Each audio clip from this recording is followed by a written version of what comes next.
Siang, perkenalkan kami dari kelompok 7 akan menunjukkan bagaimana cara untuk menentukan ukuran pemusatan data dari data yang sudah diberikan oleh Pak Prima. Sebelumnya, perkenalkan anggota dari kelompok kami. Yang pertama yaitu ada Anissa Avianti, yang kedua ada Anissa Ratu, Nur Fatimah, yang ketiga ada Hidayat Isnaini, Karina Putri, yang keempat ada Jatmu Tunggana, yang kelima ada saya sendiri yaitu Rizky Murnika Tampi Ardiansyah. Langkah pertama untuk mencari ukuran pemusatan data yaitu kita mencari random sampel datanya. Seperti ini.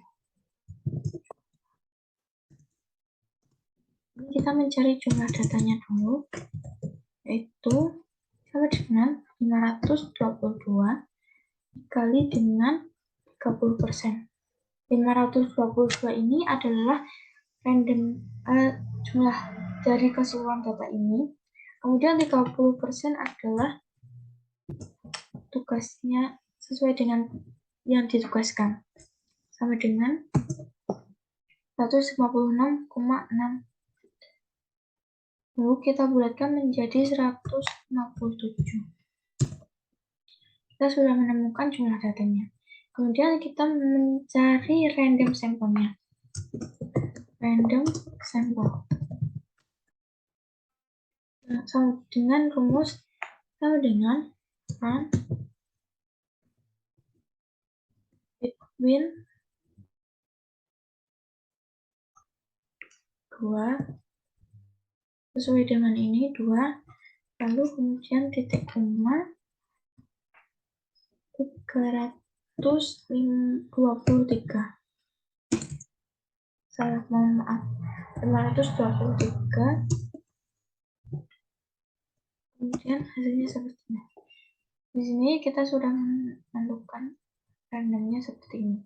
Akan tetapi sebelumnya saya sudah mencari random sampelnya dan hasilnya seperti ini. Ini adalah random sampel yang sudah saya cari. Kemudian dari hasil random sampelnya ini saya urutkan. Lalu setelah saya mengurutkan sampelnya, saya masukkan data dari Pemda ini sesuai dengan urutan dari sampel datanya.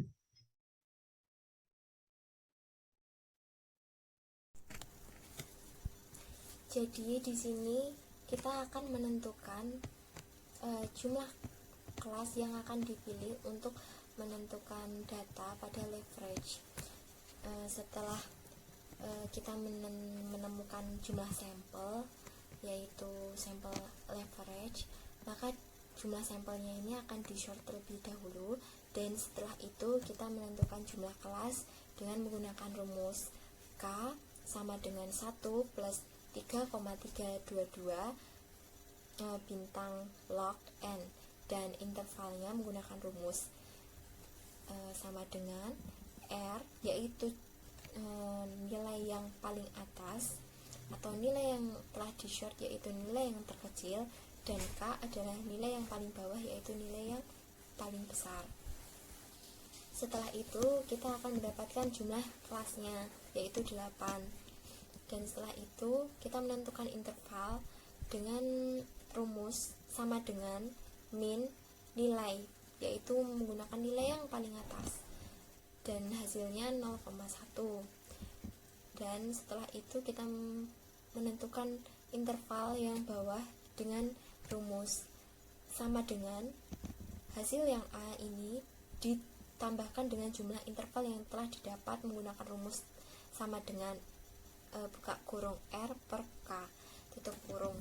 Setelah itu kita menentukan frekuensi menggunakan rumus sama dengan count if buka kurung nilai titik koma tanda petik lebih dari interval yang terkecil, lalu petik 2 titik koma nilai titik koma petik 2 lagi lebih dari sama dengan interval yang terbesar, dan ditutup dengan petik 2 lalu tutup kurung. Setelah itu kita menentukan tepi kelas menggunakan rumus sama dengan interval atas dikurangi dengan 0,5 dan tepi kelas yang bawah itu menggunakan rumus sama dengan interval bawah dikurangi ditambah 0,5. Jadi yang ini dikurangi, yang ini ditambah.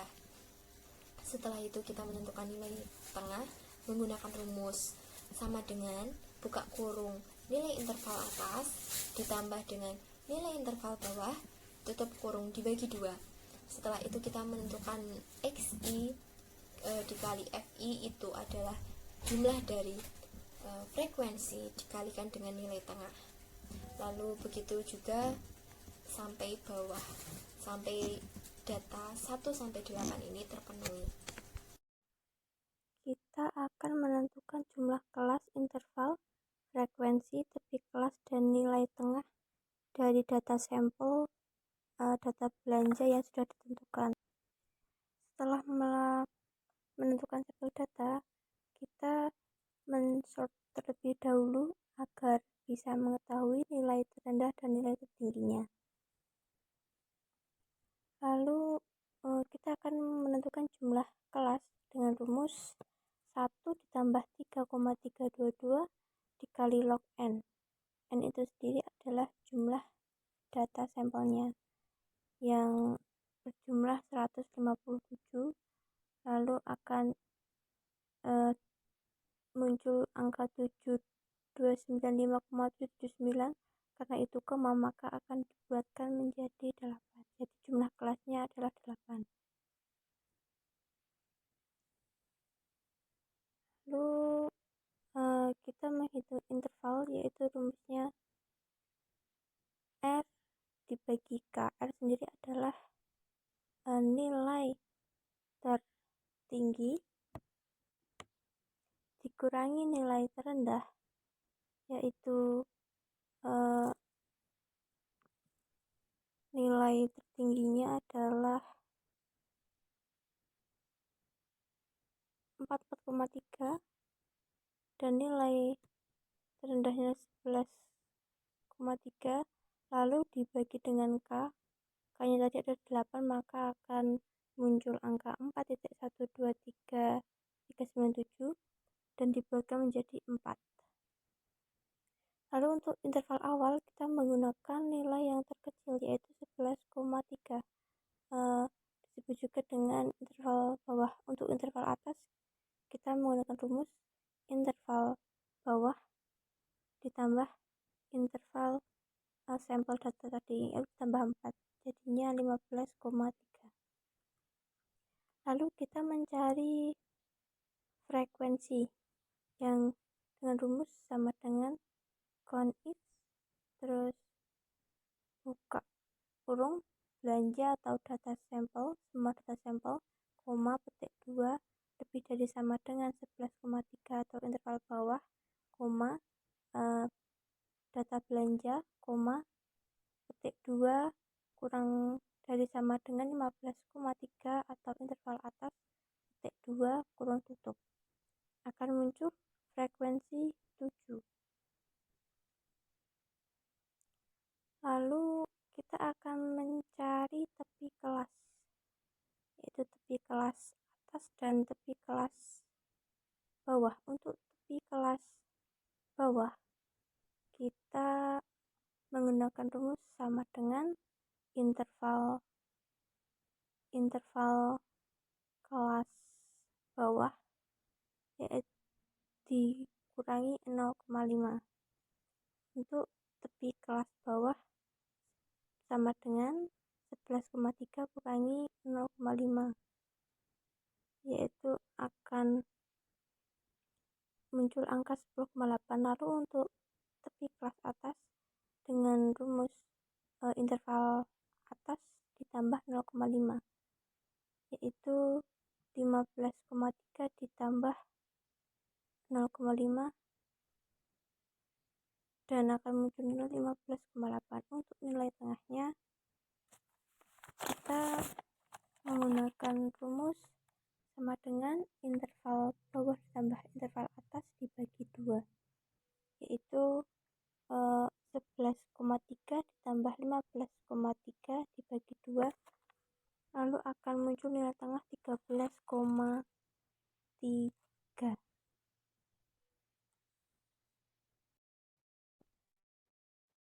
Lalu selanjutnya kita membuat grafik dari dua variabel tersebut, yaitu average dan belanja. Di sini saya sudah mengcopy paste data frekuensi dari belanja dan leverage. Untuk yang pertama, kita masuk ke insert, habis itu ke grafik sini, kemudian pilih ini, kemudian kita select data, add, kemudian kita beri nama grafik.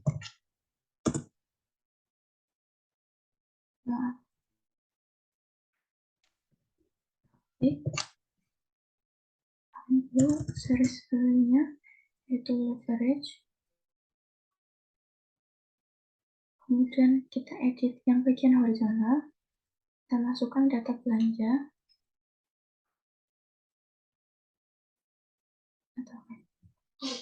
Nah, sudah ketemu untuk grafiknya. Jadi caranya seperti ini untuk mencari grafiknya.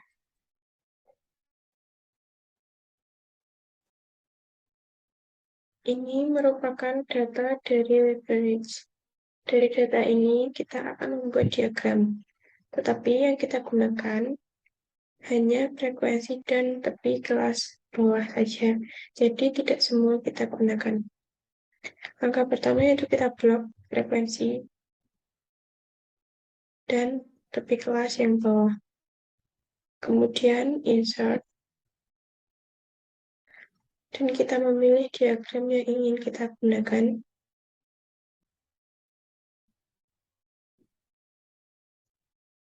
Setelah kita memilih diagramnya, kemudian kita pilih select data. Setelah itu kita remove dulu. Kemudian kita mengubah seriesnya. Yaitu series name kita ubah menjadi average.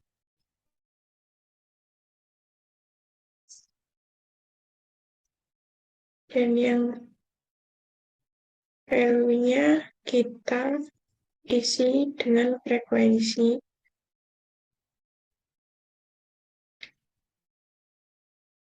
Setelah itu, yang kategori atau horizontalnya kita ubah dengan yang tepi kelas bawah.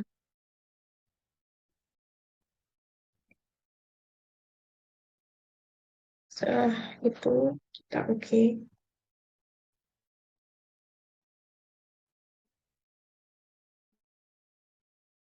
Setelah kita membuat diagram, kemudian kita mencari min.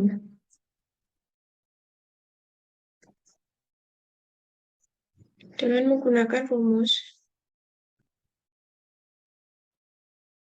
sama dengan average dalam kurung kita blok dari hasil perkalian nilai tengah kali frekuensi, kita blok dari atas sampai bawah. Kemudian tutup kurung mendapat hasil tersebut. Setelah itu kita mencari median. Menggunakan rumus sama dengan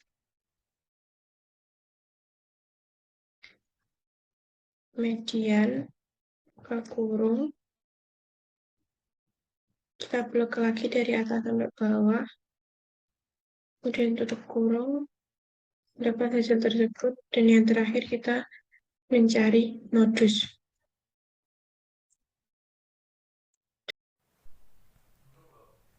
Untuk mencari mean atau rata-rata kita menggunakan rumus sama dengan average, kemudian buka kurung, kemudian seleksi data yang akan kita hitung, kemudian tutup kurung, kemudian klik enter. Maka hasil yang kita dapatkan untuk meannya adalah 612,95. Selanjutnya untuk mencari median kita menggunakan rumus sama dengan median buka kurung, kemudian seleksi data yang akan kita hitung, kemudian tutup kurung, kemudian klik enter. Maka hasil yang kita dapatkan untuk medianya adalah 486. Untuk selanjutnya, untuk mencari modus, kita menggunakan rumus sama dengan mode buka kurung, kemudian seleksi data yang akan kita hitung, kemudian tutup kurung, kemudian klik enter. Maka modus yang kita dapatkan adalah belum ada atau 0. Kemudian untuk grafik, kita pertama-tama kita pilih insert, kemudian pilih tabel atau kolom bar, kemudian seleksi data, select data, kemudian add series name, kita isikan dengan nilai kelas. Kemudian untuk series value kita ambil dari frekuensi. Untuk horizontal kita pakai tepi kelas, kemudian klik OK, maka grafik akan muncul. Jadi, untuk mendapatkan hasil data tersebut, kita harus menentukan sampel yang diambil, yaitu kita mengambil sampel sebanyak 30% dari data tersebut menggunakan metode simple random sampling. Lalu kita mencari frekuensi, tepi kelas, nilai tengah. Setelah menentukan itu, kemudian kita membuat grafik dengan menggunakan frekuensi dua variabel, yaitu leverage dan belanja. Kemudian setelah grafik kita sudah sesuai. Kemudian setelah grafik, kita bisa menentukan mean, median, modus menggunakan rumus yang sudah dijelaskan sebelumnya. Sekian dari kelompok 7. Mohon maaf bila ada salah kata. Terima kasih telah menyaksikan video ini.